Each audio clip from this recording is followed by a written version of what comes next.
The work starts early for GSN volunteers. The Good Samaritan guys are so special because they'll just about do anything. They've done so much to help Prevail and all the lunch programs, and you know, they've picked up things at Janus and developmental. I mean, they just are always willing to reach out and help anybody in Hamilton County that needs our help.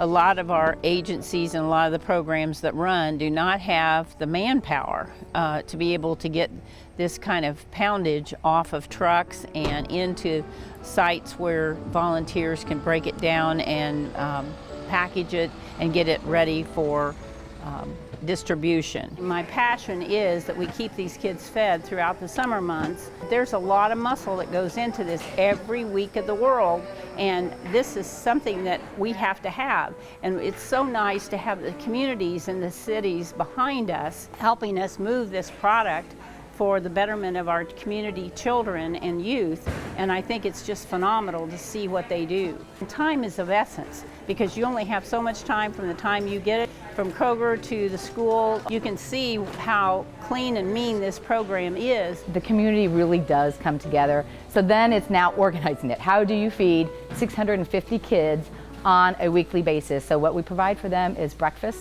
and lunch Monday through Friday.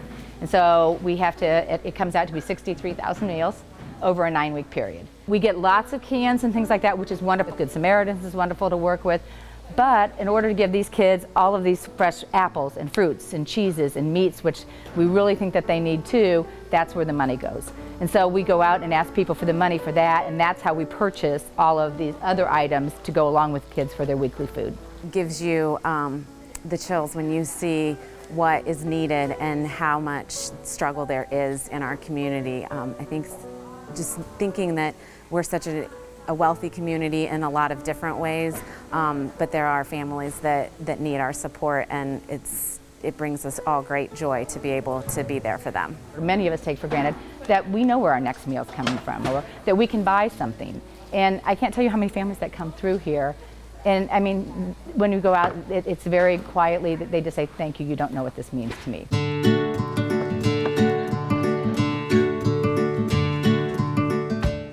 We're now at Ivy Tech in Noblesville. We've come from Fisher's Youth Assistance program for summer lunch, and now we're at Noblesville.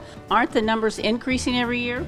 Oh yeah, numbers are increasing every year. This year's been our highest so far. We're serving 350 kids this summer. Last year we ended the summer at 250 kids, so we jumped 100 kids just in one summer. We wouldn't have this program if it weren't for people giving us cash. While, you know, I wish that our program was one that could fund the whole thing just completely on its own, but we can't. The need is too great, so honestly, without the donations from the community, this program would not exist.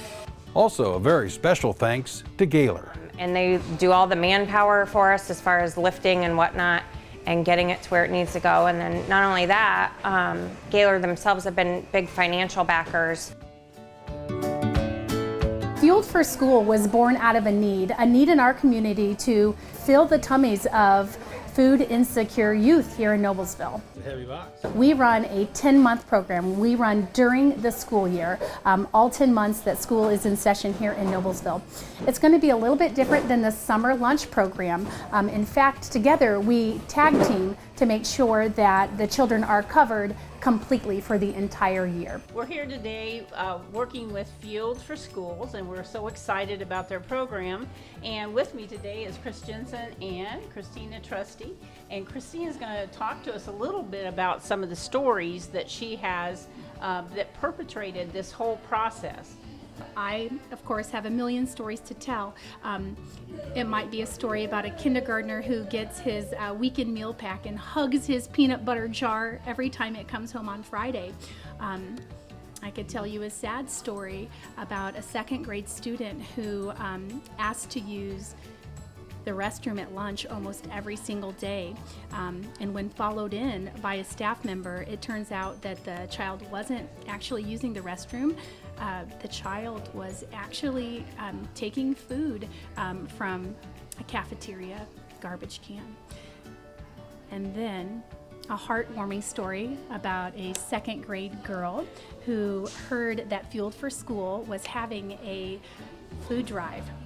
And this little girl was actually a meal recipient herself. And she felt compelled to help another child in need. So she opened up her own weekend meal pack. She laid out every single item, carefully picked up each item and assessed its worth, what it meant to her, and finally selected one granola bar.